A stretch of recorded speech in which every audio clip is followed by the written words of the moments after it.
Genuine question, weird kind of nonsensical answer. Yeah, it's Yellow Concrete Podcast, guys.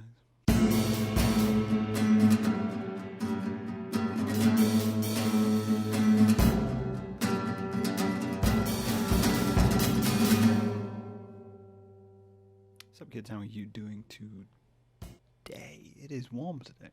Weirdly warm today. The more astute of you will probably notice that I still have wet hair. In the last video I had wet hair. In this video I also have wet hair. So that's the end goal. I'm also wearing a shirt which is ill-fitting. Apologies for that. We are getting down the line of things which are wrong with the introduction to this video. How are you doing? As I say, that's a question I ask quite a lot of people. And I think a lot of people find it hard to answer.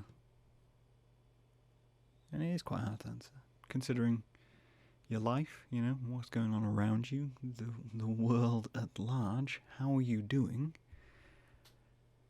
It's a big question.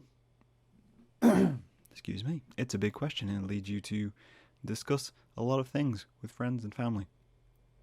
And in a way, take stock of everything which is going on and dilute that down to a singular sentence. What I want to talk to you about today is kind of an interesting one, and I think one which is going to probably sound like I should be wearing a tinfoil hat and living in a cave, which, let's face it, I'm like 10 steps away from that. I live alone, live in my own house. I don't own the house, I rent the house. So I'm free to just ramble to myself as much as I want. I do things very much on my own terms. As much as I can within an extent of the law. Hey, if we break the law, we just break it in small, specific ways, right, guys? That's a UK political joke, if you didn't get the reference. Okay. But I feel like this is one of those things which is, it's hard to discuss without sounding a little bit uncanny and a little bit like, you've jumped off the deep end of what is going on in the world. So I'm going to make a statement, and that statement is that you guys were missold happiness. The world was missold happiness. End of podcast, right then. So happiness to me, we're going to have to establish this, aren't we? It's a strange thing to say that we were missold happiness. It suggests all kinds of things within the world, but I think what is important to render is that obviously this is just my view of the world, and I think, I'm just a person. This is just how I view the world, and it helps me get through the day. So that's as much early context as I can give to this. But what do I mean by this? What do I mean by when I say you were missold happiness? So we're gonna start way back. We're gonna start back with me, because hey, if I can't get self-indulgent on a podcast about me, named by me, performed by me, then what can I do? What is even the point of this? What's the point of me sitting down for 30 minutes a day recording myself? Nothing.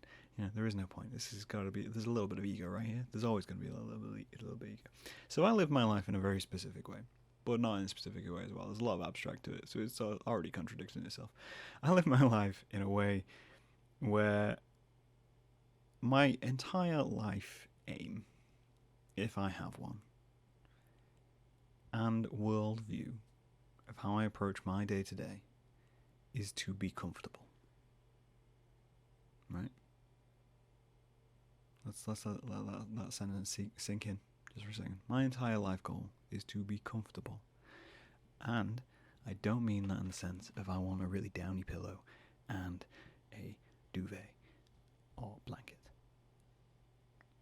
Moment, let's just take a brief interlude to talk about pillows. Did you know how much of a fucking headache I've had in the last 3 months? I've woken up every single day with a headache, and it's all due to bloody pillows. Can't sleep right. Can't manage that sleep pattern. Well, I can manage the sleep pattern. It's just how I sleep. Apparently, a friend, who is my ex as well, Janine, told me once that I sleep face down. So I sleep in the most awkward position possible, and then I wake up and complain about how I sleep. But yeah, so I'm not talking about physical comfort. I'm not talking about, day-to-day physical comforts. We've established that already. I'm sat here with wet hair and a t-shirt, which I don't feel fits me correctly, so I'm already uncomfortable. But when I think of life in general, and I think of how I approach the things I do, my goal is comfort. right? It's comfort. And by comfort, I mean security and I mean stability, right? That's my goal. That is the baseline of what I think life should provide. So when I think about the world outside and I think about other people, I think every person has the right to be comfortable, to be, if you're brought into this world, which you don't have a choice about, you're brought into this world and you say, hey, I'm in this world, and I'm like, right, cool, you're in this world, not by choice of your own, you have the right, every right to be comfortable. You have the right to, exist. That's essentially it. That's all I'm aiming for. I'm aiming for existence. I think as a society, we've reclassified what existence is nowadays. I've discussed this before, of the whole idea of survival and what is and isn't essential. We've covered it in the Essential Art podcast. When it comes to the baseline is survival. And to me, survival nowadays, in the world we live in, is a level of comfort. And that's all survival really was back in the day. That's all that, you were aiming for. If we go way back, prosaic, I'm probably going to use that wrong, prehistoric man and all of those kinds of things, they were aiming for comfort. They were aiming for food and shelter and protection. Those were the three things those families wanted back in the day. They were the things which they structured their whole community around. And then when things got more complex and brains got more complex and ideas got more complex and we realized that the world is a vast array of things and blah, blah, blah, blah, blah, blah, covered it a million times, we adapted that and we went, okay, well, we need things to comfort our brains as well, to make it through life. This is, again, why, I don't really discuss religion here. I'm not a religious person. Shock and horror. I'm an atheist. But I don't besmirch people who do have religion, because it's what provides them comfort. So, that's their goal. I only besmirch it when it becomes ridiculous and they use it as a ploy to cover up crime or hate or things like that. That's when I besmirch religion. That's when I get annoyed. But back to my point. So I'm aiming for comfort. Now, somewhere within the world, probably from advertisers and marketing and things like that, we moved away from this idea that comfort was the goal. We moved away from this idea that, the whole process of life was to find balance, and instead replaced it with the whole process of life was to be happy. Now, to me, that seems wrong. Some of you may be a little bit confused with that. I don't think the purpose of life is to be happy. I just don't. I don't see it. And some of you may think that that's a very cynical, negative view, but you misunderstand me. I'm not saying the purpose of life is to be sad either. I'm saying the purpose of life is to be happy. Not happy. Comfortable. The purpose of life is to be comfortable, is to be measured, to say, okay, yeah, I'm here. Being here isn't a strain, therefore I'm comfortable. Does it make you happy? Who knows? Maybe it does. But comfortable. Aim for comfort. We could push this whole idea that you should be happy, all the time. I think marketing sells in most. Advertising does the worst damage of it, is that they sell you this idea you should be happy. If you're not happy, something's wrong with you. What's wrong with you? Don't you feel happy? Are you feeling sad? Are you feeling depressed? Do you feel a little bit down? You shouldn't exist like that. You should exist to be happy and keep going and buy things and do more and all these things and this pressure which you keep piling on and on and on, rather than just saying, okay, let's think about this logically, shall we? If everybody was happy 100% of the time, what would be the point? Right? What would be the point in doing anything? If everything is provided, every single thing in life, to such an nth degree that you are happy all the time. This is the problem with heaven and the idea of nirvana and paradise and those kinds of things. It removes the challenge which is life in order to trigger happiness. If you take something and you apply nothing but orgasms to it, like all the time, that thing doesn't do anything apart from just orgasm. It basically just creates addicts. That's all it does. And at some point that just adjusted. There's the line of life, liberty, and the pursuit of happiness. The pursuit of happiness, right? That's the pursuit of happiness, not happiness. Happiness isn't a given. And also, I feel like it created this weird negative balance that if the whole world thinks that it should be happy all the time and it has the right to be happy, then the other side of that is anything other than that is sad. And it isn't. There's a whole spectrum of emotion there. When you look at the world and you think, how many people are happy most of the time? It's very limited. Most people are content and mistake content for happy. Because there's a risk here, which we're about to get into. So if you have your life comfortable, if you reach that point where you're trying to be comfortable and you've gone to a point where you are comfortable, you can mistake comfort for happiness. And then when something comes along and really sparks your imagination or really sparks interest in you and the world outside, it takes you by surprise. And you go, oh, damn. I had everything provided for me and everything was comfortable, and I forgot what happiness was. I thought this was happy. No, it's not. It's constant. That's the comfort. That's comfort. That's the baseline. And then you pursue happiness from the baseline. If you're in sadness, your goal isn't happy. Your goal is constant. It's comfort. It's that level of waking up and going, okay, well, I don't feel sad today. I feel okay. I exist. I want to exist. I feel like that's the goal. I don't know if it's a message for society or it just works for me. This is the thing. This has always been the thing. A lot of the ideas I come up with work very well for me as a person because of the way I am wired, because of the personality I have, because of the things I do. I know that. And I'm putting these ideas out into the world with some suggestion that you can adapt them to yourself, but there is no need to take them on. Who knows? I could be entirely wrong. I could say to you that this is, the goal or should be the goal of life, but I could be entirely wrong. Maybe happiness, constant orgasms throughout the entire rest of your life is the goal, but maybe not. Maybe not. I don't know. To me, maybe it's a coping mechanism. I've been trying to figure it out because that's what I do, right? I just deconstruct things in myself, and I tried to figure out why I have this view. And I think a lot of it, to be fair, a lot of it comes from my parents. My parents worked hard all their lives to provide for us, and they take a great solace in being comfortable. They do. They go to such an nth degree that they go to the same restaurants and the same holiday locations because that's what they like. They found something they like and they stick with it. And that's, to them, that's comfortable. So that whole idea of a baseline comfort is just there. So you can be comfortable and then be unhappy, and then you can be comfortable and be happy. There was always a spectrum there. There was always a divide. No one came to me as a child and said, "Hey, Graham, you need to be happy, right? That needs to be your life goal." This is essentially the argument against Disney movies: is that people come to old Disney movies and say, "No, that happiness is the goal. You should be reaching for the reach of the stars. Aim high," if you want to use a saccharine slogan from back when I was at school. And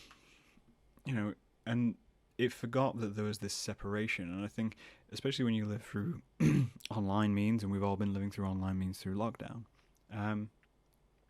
you kind of end up with that polarizing aspect of people who are happy and who are not, because no one talks about constant. No one talks about the mundanity of things. When did you just post about something? That's what the crazy thing which I found ages ago. So we're getting off track, but fuck it. The crazy thing ages ago. So when Facebook was kind of new, when it was fresh, people posted everything, and I mean everything. People used to go all out of their way to be, I'm at the shop buying grapes. #grape life. Please don't use the #grape life. That is a risky hashtag there. Ruining my career. People post everything. At the shop buying grapes. Going out. Chilling in the afternoon. And that, if you ever follow me on Twitter or follow me, that's what I post, right? I don't tend to post the happy moments of my life. all the sad moments of my life. I post all the mundane shit in between, and then occasionally artwork. But all the mundane shit in between is what I focus on. It's all the stuff which I look to and go, hey, this is my everyday. This is what I do on every day, and this is what I'm aiming for, and I'm proud of that. I'm proud of aiming for that and going, oh, hey, that's there. But does it make me happy? No. I still have days when I'm sad. I can have a whole world balance. I'm quite privileged in that I have a job and, live in fair comfort and have a car and can go do things. That's a huge level of comfort which I never even dreamed of having, and I have it, and that I'm there. So I've got comfort. Am I still sad on occasion? Yes. Am I still happy on occasion? Yes. I know that's shocking. Someone so positive as me actually has happy days. Well, that's all that. Oh, today's a pretty good day. I went for a run. Had a coffee. But that's constant. That's what I'm aiming for. That as constant. I want that to be my day to day because it limits the negative with my life. It keeps me in that baseline. I don't know. I feel like it's just a better message for the wider world. And you can come and disagree with me all you like, and I imagine some of you will. But I feel like telling people to aim for happiness, do what makes you happy, it's just a misnomer. It's a lie, which we tell one another to say, hey, this is a positive world. The world isn't positive and negative. That's something which I truly believe. The world isn't positive and negative. There are bad things in the world because we say they are bad things. The bad things change over time. And I think there is a responsibility in us to allow other people to be comfortable. Most of the things which I think are bad are things which prevent people from being comfortable. That's the crux of morality, in my view. I don't know. I feel like I'm doing a lot of preaching right now. But at the same time, I feel like it's an important message. I think it's an important thing to think about, especially if you feel depressed or you feel ecstatic, because it makes. I think that's the other thing as well. So we talk a lot about depression, right? We discussed it a lot on the podcast, and mental health and looking after yourself and all these kinds of things. And I don't think people who are depressed need the message of, well, why aren't you happy? That's a weird message to give to someone who's depressed. It's a weird message to put out there, and it's like, because it ignores that middle ground. It ignores the constant. So when they can't feel happy, as depression does, and they get to a ground where they're just like, okay, well, today I don't feel that bad, they still feel like they've failed, because you've told them their entire lives, be happy. If you're not sad, you're happy. Rather than just going, okay, well, you don't feel sad today. Fantastic. That's great. You reached the baseline. That's good. Build up from there. Aim for that. Aim for try and capture that feeling. And the same with happiness. People who have everything and are pushed into happiness, you see it all the time. People who have had so much privilege in their life that they have full-on breakdowns, or they go out to try and find something to feel alive, to feel anything, because they've been just bombarded with this idea of you have everything, so therefore you should be happy. This is what happiness looks like. And anything which deviates from that is sadness. And you can't be sad because you have everything. It's a huge amount of pressure. It's a way of putting one person against each other. And I see why people do it. I see why people get into this crux of telling people one way or another, because it makes them feel good about themselves. That's, if we want to feel real, what's the word, Freudian, psychological about this, that's why people do it. That's why people put other people down or promote things like that. It's just, it's a real gamut of emotion, and they're focusing on the polarizing aspects of it, because then if they're at one end or another, they're winning, right? If you're a hugely happy person and you go out and everything's great and wonderful and you need to push everything on that, anyone else you meet who isn't that is failing, so therefore you're winning and you feel good about yourself. That's the balance of it. That's your ego talking.